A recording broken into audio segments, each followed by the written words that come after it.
Hello, my name is Tracy Sinclair, and welcome to Coaching in Conversation, the Mastery Series.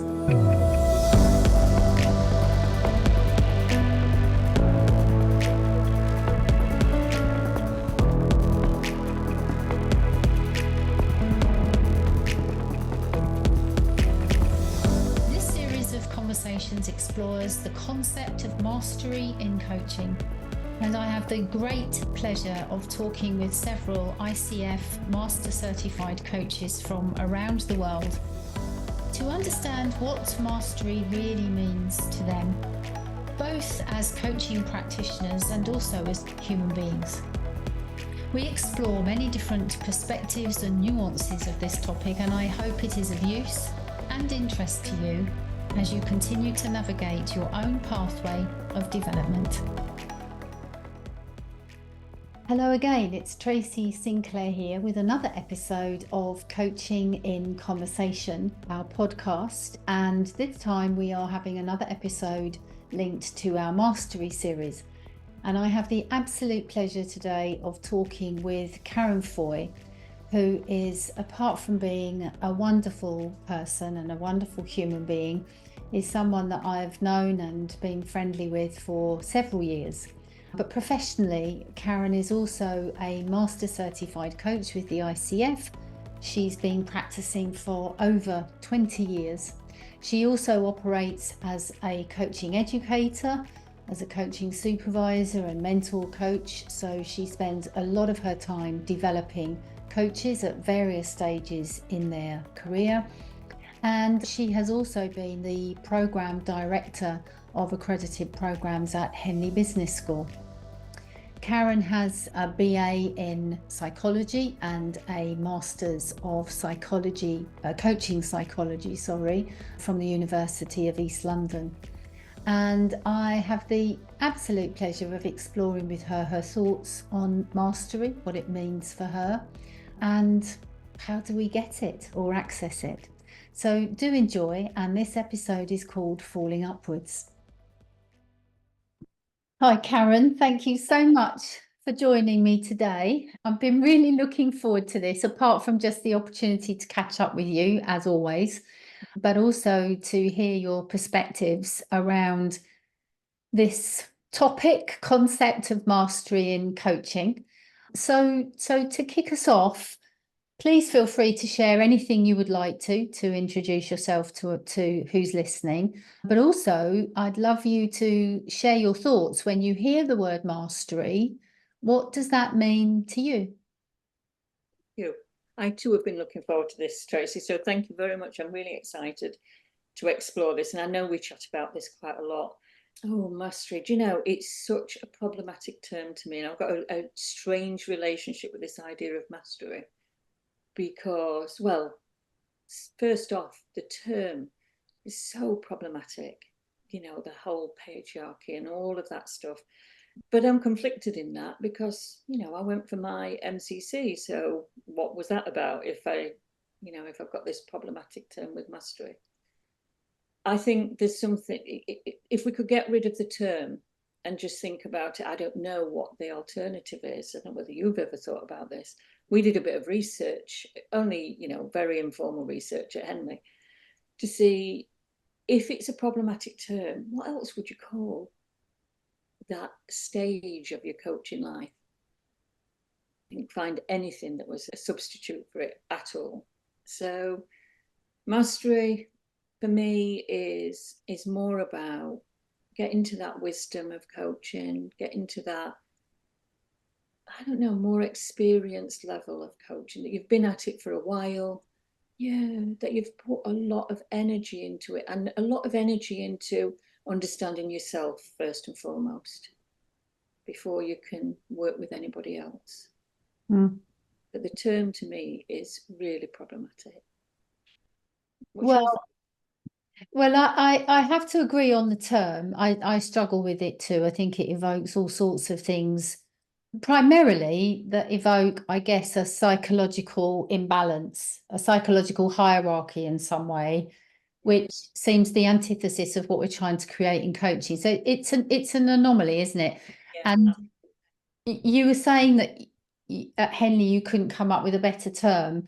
I'm just smiling because, and some viewers or listeners, if they've listened to very early podcasts, they might have heard me say this before, but I went on a course when I was preparing for my MCC development, if you like. I went on a retreat rather that was called a mastery retreat, which was to kind of, I don't know, become masterful. And when we got there, we all just decided that we hated the term mastery. There was almost this mutinous check-in session, contracting and check-in session, because we all said, nah, don't like that term. And we ended up with a working title of mysterious mastery. And I'm sure that's not an appropriate term for it either, but I see what you mean about the term itself. It doesn't help. You've said a few things in there that are really interesting, Karen. I heard the word wisdom, I heard the word experience, I heard the word energy, and working on yourself. So I'd love to hear a little bit more about all of those things. Talk to me a bit more about experience, about having had, plenty of experience. And the reason I'm asking that, maybe if I just contextualize it, and this is just an observation as opposed to a judgment. My observation is that because coaching is growing quite quickly and because it's become quite democratized, and there are lots of organizations now that offer big bulk coaching packages where coaches are associates, it feels as though there's going to be an upswell in how long it takes people to reach the place where they would have enough hours for MCC. So the speed of that trajectory, rather, if I can get my word out, I have a hunch it's going to get shorter than it has been in the past. I may be wrong. So what does that mean vis-a-vis experience? I think that's such an interesting observation, and it's one I've been pondering on. Because if we just take the MCC badge, and I hate the fact that it's a badge, and we're all going, like I say, this is for me, the conflict I feel that, yeah, I went for the badge. But the fact that it is the badge, just, I don't know, it gives it this wrong, there's always a race to get what you called that hierarchy. So a race to get to the top of that hierarchy. And so there's something about the hours that you put in. Now, I know, there's a certain amount of hours you need before you get that problematic badge of master. But hours, we could do 2,500 hours of really rubbish coaching, and probably put in a recording that passes muster or whatever to get the badge. But to me, that's not the experience. How quick you get something is not really the point. There's something about learning your profession, learning your trade, getting the experience, not just coaching experience of life, and coming up with and exploring ethics and exploring, just coming up against lots of areas that create dilemmas, so you understand the depth of it. So for me, there's something about that experience, and if whatever that experience, and I'm really looking, and this term is problematic too, but eldership in coaching is really important to me at the moment, thinking about eldership. And there's something about getting to a place, having put the time in and the work in, and then being able to give back as, supporting other people, having that breadth and depth of knowledge that you can support the profession. And I think racing through all of the whatever levels they are and getting the hours, just hours, to me, I think there's got to be something that some kind of demarcation, but I don't know that hours is just it, doing X amount of hours. Because like you say now, with all of these different approaches to coaching, people can rattle off and get lots of hours of paid coaching. But how do we know that's quality and depth? And, come back to that wisdom. How are they building wisdom from that reflection? It's a bit like, if somebody's going for mentoring for ICF, and it's got to be done in no less than 3 months. I mean, even that's a short time and for that mentoring to actually learn what's happening, to explore, to experiment and work with it. It's good that there's that you can't do it in, because I know some people, I probably would have been one of them when I started, who thought, well, let me get it done in 3 weeks, not 3 months, because I just want to be better. I want to do this. So I know it comes from a really good place. People want to rush through, but we miss so much of the journey if we rush through. Mm. And well, another couple of things there. Let's stay. I don't want to take us off at a tangent too much, because I've got all sorts of ideas right in my head here. But you've mentioned wisdom 2 or 3 times now. What is that? If only I knew.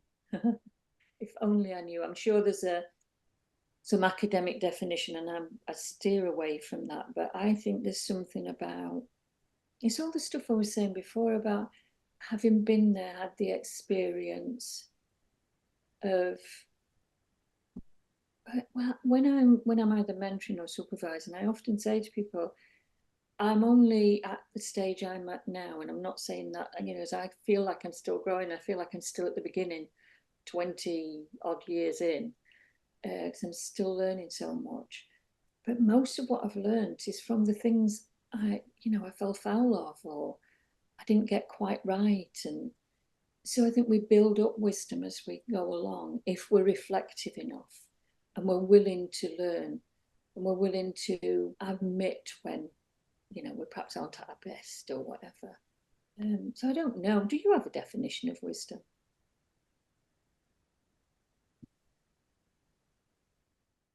Yeah, I guess in a way, I'm hesitating because I'm thinking this through, because it is complex, isn't it? If I backtrack a bit from that question, I have my own perspective on what I think is the relationship between knowledge or awareness and intelligence, in that you might have all the awareness and knowledge, but if you can't or don't usefully apply or integrate that knowledge, then there may be a lack of intelligence in terms of what you do with it. Because what's the point in the data unless the data is usefully applied? So for me, I see a connection between knowledge, data, awareness, education, and intelligence, which is that application and integration in a useful, meaningful way. Yeah. And I see that very mapped out in coaching. We see that in that, for me, what is that lovely relationship between, say, competency 7 and 8, where in competency 7, we're seeking to evoke awareness for the client. But then there's something about how are they going to integrate? If you think of competency 8, the definition being turning insight and awareness into action. Absolutely. It's the meaning making of it. Yeah. So if I go with that thinking, that how I understand it, there's awareness, there's intelligence, and then there's wisdom. And maybe the wisdom for me, when I think of the word wisdom, I do think of learning through our own experience. And I suppose that takes me to things like reflective practice, and as you're saying, learning through the things that you didn't do so well in, or whatever. But wisdom also for me has something broader. Is the word humility is coming up for me a lot as I think about wisdom. I don't know how that speaks to you, but I'm also very struck, and I'd love you to say more about the idea of how mastery for you links to eldership and giving back. So for me, there's something in wisdom isn't that you just keep it all to yourself. Exactly. I know how that resonates with you. Yeah, absolutely. Just a thought, actually, from because it was lovely listening to your interpretation, because I absolutely agree. And there's something as well around the when we're doing the reflection, we can get just in reflection if we don't apply our reflection. So I think I love that about the applying. If I come back in a second to the giving back, because what you reminded me of is one of the things that, I mean, I'm at the moment, I'm with a colleague, we're doing some writing on this. But another coach that we both know once said to me about their training program and said, we teach mastery from the beginning. And I really had to think about that. And I loved that was the expression that was being used. And I wanted to think, because at the time I was, as you know, leading the programs at Henley, the accredited programs at Henley. And I wanted to think, how can we do that? What is it we would need to do? So I really thought about it. And then I came back to, you can't teach mastery from the beginning. Or I can't. I'm not suggesting this other person can't. I can't. And the reason was, I started listening to and reading, I've read it 2 or 3 times, a book, Falling Upwards, and I think I probably shared it with you a while back, Falling Upwards by Father Richard Rohr. Now, he was talking about life generally and kind of building on Jung's thoughts about the 2 stages of life. And I was thinking about, all the Bob Keegan stuff, everything around development, adult development and child development. And it kind of struck me really hard. And this is this link to wisdom, I think.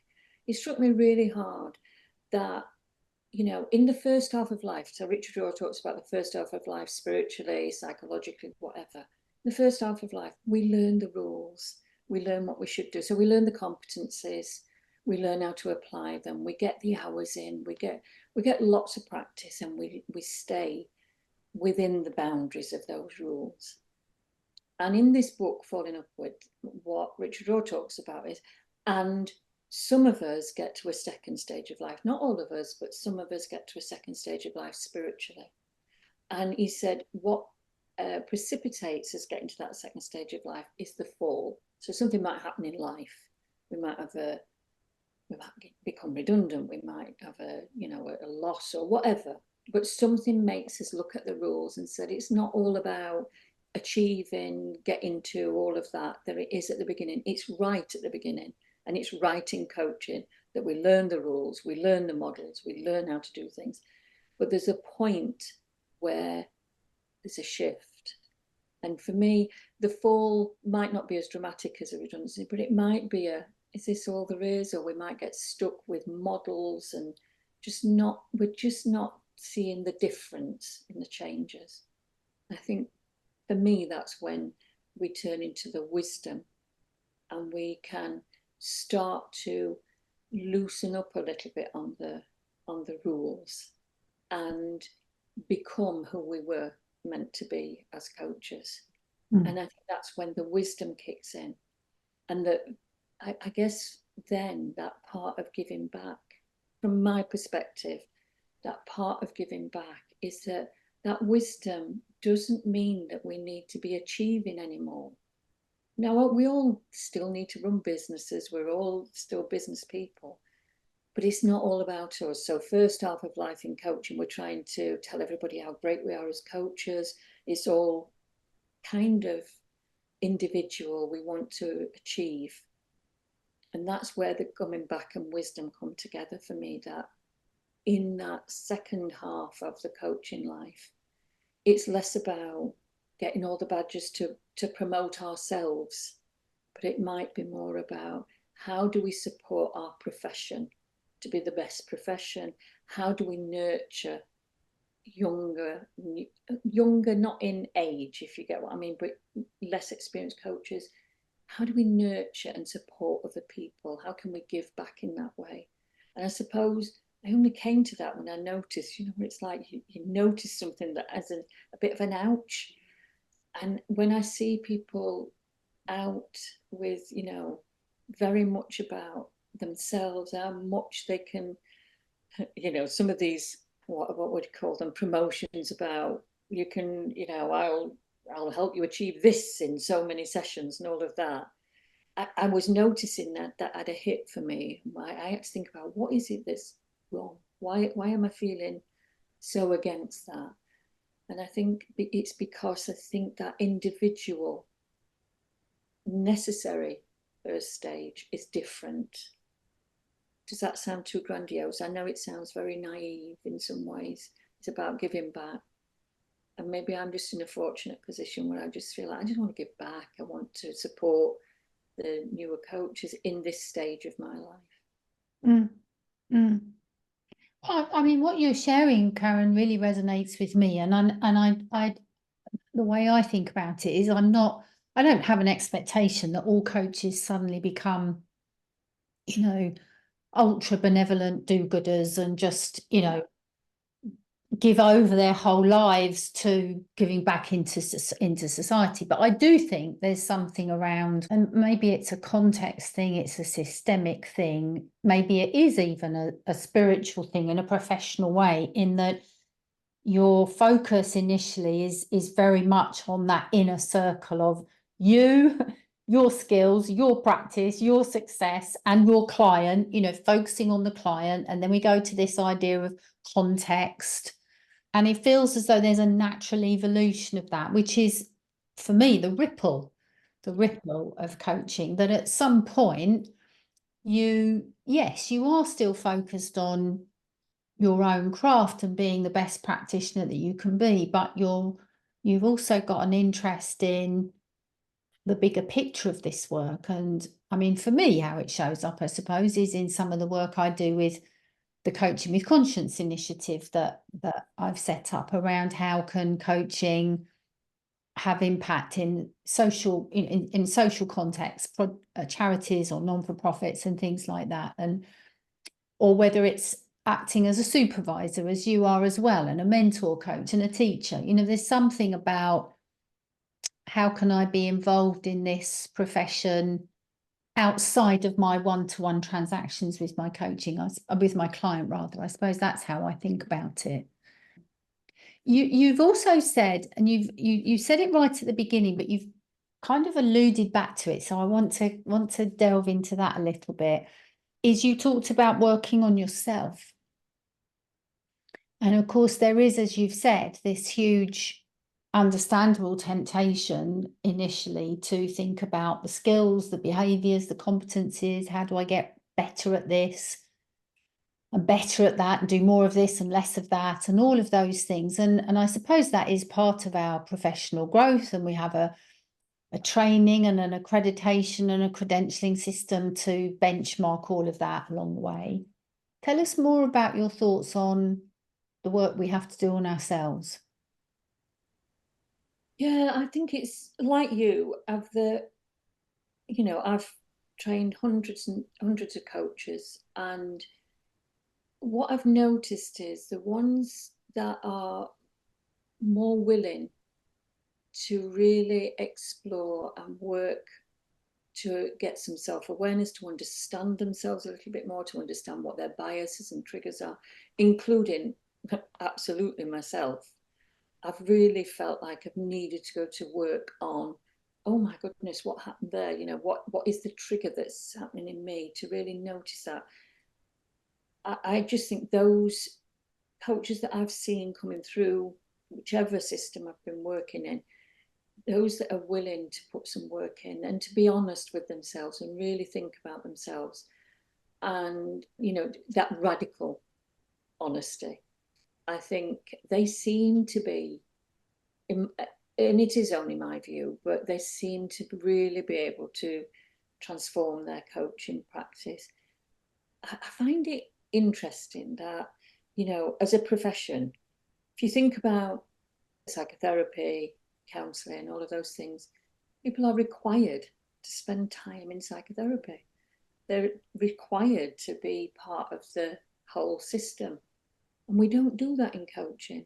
The amount of people that come through and have never been coached. And I just think it's a total missed opportunity for people to experience it from the other side. But I just think,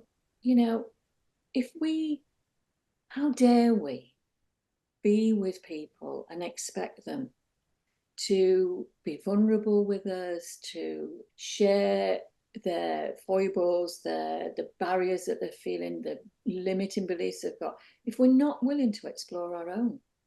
How dare we sit across from somebody and expect that? So I think there's something about that. If we can really understand who we are, then we know. Because I was on a session with Lawrence Barrett the other day, and he said something that really, it's obvious, it's simple, but it was a really lovely reminder. And he was saying, we have these fantasies as coaches that we are passive observers in the conversation, and that we don't impact the conversation at all. And those are fantasies, because we do. We influence the conversation. We're not passive. So the more we know about ourselves and what is triggering us, what's gonna, our own, when we want to put ourselves in there, I know I have to watch out constantly that I feel like I was born to teach. That's one of the things. I don't mean children, but I'm, around the subjects that I love, which I found out far too late in my life. But I have to watch that I don't get into teaching mode in coaching. And if I had never explored and been honest enough to see that, I could be going around teaching in my sessions, telling people what's the latest thinking, but it would be my thinking. Does that make sense? Well, I mean, I couldn't agree more with you, Karen, around this idea of walking our talk in a way of having our own coach. I mean, I also can't understand how someone could really go through coach training. I mean, they are coached, I suppose, when they're have coach training, because that's how we teach, isn't it, with our peer coaching sessions, etc. But it is interesting how many people do come into coach training without having been coached, and how there is sometimes, I mean, obviously I'm making a bit of a generalization here, but there are sometimes people who do come into this profession and meet this skill as something that they learn to do to others, with others, to others, for others. Yeah. And therefore they don't matter, which, very much as you're saying, and I agree with. Well, of course you matter, because the fact that you're there energetically with them is all going to be in the mix, isn't it? Exactly. That is a more nuanced concept, I think, and that is something that, going back to this idea of, can we teach mastery from day one? If there was any way of doing that, it would almost be to try to engender that mindset from day one, wouldn't it? To sort of say, look, don't think that you don't matter here, because you absolutely do. But it's a bit of a paradox, isn't it? Because in some ways, a lot of our training is that the coach is not the important one, because they don't have the agenda. It's all about the client. It's client focused, client centered, client. And so you could easily be forgiven, couldn't you, for thinking, well, of course it's nothing to do with me. I have to kind of leave myself outside the door. And so the paradox is that we're then saying, well, no, actually, you don't have to do that at all. you have. So it's tricky, isn't it? Yeah. And I think this person that I was saying had mentioned this master from the beginning. I think that's what they meant. It's about the mindset. I'm sure that's what they were talking about, is that moving away from doing to being. And that's what I think we can teach from the beginning. But, you, like me, have been in this game for a while. When my very first coach training, I remember really clearly that we were taught, just like you say, almost you leave yourself at the door, and that the thoughts that you were having, you must get rid of them. You must push them away. They're not useful. You just, like you say, it's the other person, and it's their agenda, and of course it is, and what they're doing. But I spend a lot of my time in mentoring supporting people to understand it's okay. Actually, what you're thinking, feeling, energetically, emotionally, whatever, may well have some useful snippets for the person you're working with. And then it's back to that partnership. And I think that's the bit, that's where the wisdom comes in, and kind of linking to that and needing to know yourself, because we all have thoughts, intuitions, even I can get really strong thoughts about where I should, what I could put into this conversation. But I need to just check it first. Is this my stuff? Or, it might be my stuff, it might be their stuff, but it might be our stuff that we're creating together. And that's worth talking about. And I think that's where the wisdom comes in. How can we explore? Is this the stuff that we're generating together? Is this useful? Yeah. Yeah, absolutely. And as I'm listening to you, that then seems to offer clarity on why knowing ourselves and working on ourselves is so important. I'm going to get this quote wrong because I can't recall it right now accurately, but there's something that Jung said around we can only go with our clients as far as we can go ourselves. Yeah. And I love that, because I see it almost as you learn these skills and you get better and better at them, competencies, behaviors, etc. And that will take you so far. Exactly. But what you need is, it's the Marshall Goldsmith thing as well, of what got you here won't get you there, because Exactly. you'll get so far, but if you want to go further, that's not going to carry you there. You need to take it with you, but you need something else, which is this, this concept of really knowing yourself. And I suppose then, and I'm conscious I'm throwing words in here, so please challenge me, but what was coming up for me was this idea then of, how do I manage and navigate myself coming in? How do I manage my emotions? How do I know what's mine and what's not mine? Or Exactly. And that's where we build and grow wisdom in this, through supervision, through reflective practice, through mentoring, just being and noticing what's happening, about when you are bringing yourself, when it, oh yeah, I think I brought a bit too much of me there. Oh, what was I trying to do there? But if we're gonna misquote, because I love misquotes, I always know the essence of what it was, but I never can get the words right. But it's back to using Jung again, about you learn all your theories and your techniques, and then when you're across from another human soul, be just another human soul. And yeah, there's something about being able to strip away all of our defenses and all of our need. I mean, one of the things I think gets in the way of people, and it got in my way such a lot when I started, was needing to add value in the session. But, need to earn my money, need to make sure that I've been that I've been a good coach. All of those things are the defenses that we put in our way to just be another human soul across from a human soul, with the intention of just exploring and and being able to sit in discomfort of not knowing. And that's really hard, because most of us through life, I guess, have been trained to have answers, to know what it is. I mean, many years ago, when Florence Nightingale was around, I was a nurse. You needed to know stuff, you needed to have answers. It's the opposite of that in coaching. And it more it's the more than it's the opposite. We need to be comfortable to be able to know that, oh, this is just because I want to look good. I want to make sure they go away with an aha moment, all of that stuff. I think that's what gets in the way of anybody getting to this place, whatever we're calling it. Mm. Yeah. Mm.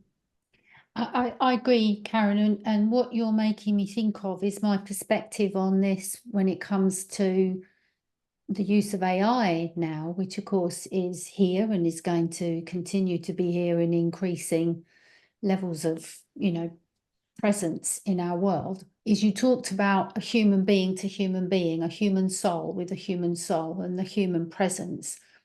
That to me is how we navigate as coaches through AI, because AI will do a lot of things, won't it? It will sort of take out a whole layer and layer and layers of what human coaches are probably doing.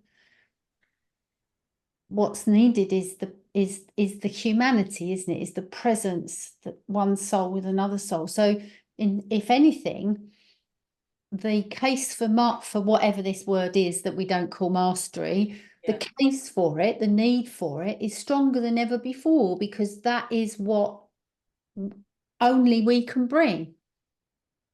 Absolutely. I think you're absolutely right. And you remind me of,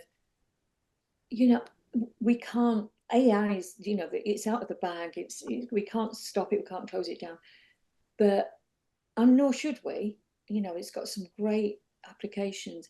And like you say, for coaching, it's going to take out swathes of, because some of the stuff that is very I think AI, yeah, do that. Because I've always said, if it's just about, when people want to work with me as a coach, I often say, if it's just about doing bigger, better, faster, don't come to me, because I'm not your person. I'm not really interested.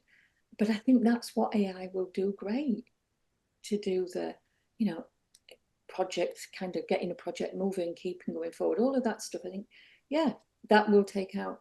And that requires us then, like you say, what we know, what we start with won't take us where we need to go. People, it will be left with, I remember, oh gosh, it was years ago. It was about, you might remember, about 2016, the Riddler report that was saying then about the future of coaching. And they were saying about there'll be less and less. So at that point, it was internal coaching would take over some of that performance stuff. What would be left would be the more complex cases. So things like, we need to get even more clarity around this, the links between therapy and coaching, and where there's no clear boundary and things like, but people are going to be wanting, people who want coaching, a human to coach them. It's going to be more complex stuff. It's more about their own sense of purpose, well-being, all of that stuff that I think, well, I may be proved wrong, I don't know. I think you need a human to human, for the compassion, for the words you used, the humanity. Mm. Mm.